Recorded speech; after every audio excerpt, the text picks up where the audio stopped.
Oui, donc c'est important parce que ça avait créé toute une série de frustrations au départ chez Easy.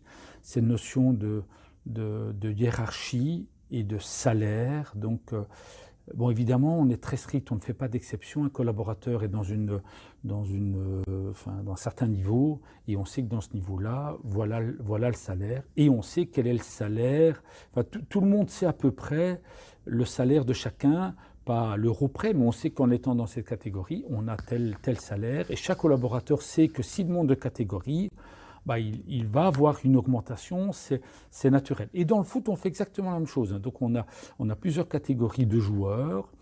Et une fois qu'on est dans une catégorie, on ne fait pas d'exception. C'est ce salaire-là. Le seul moyen d'avoir une augmentation de salaire, c'est de passer une catégorie au-dessus.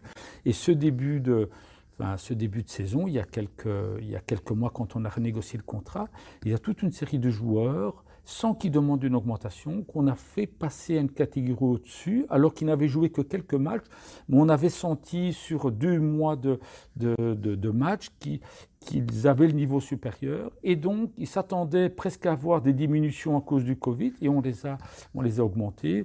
Et chez Easy, on va encore un peu plus loin au niveau de la direction et des managers, donc c'est à peu près 25 personnes, où là les salaires sont connus par tout le monde.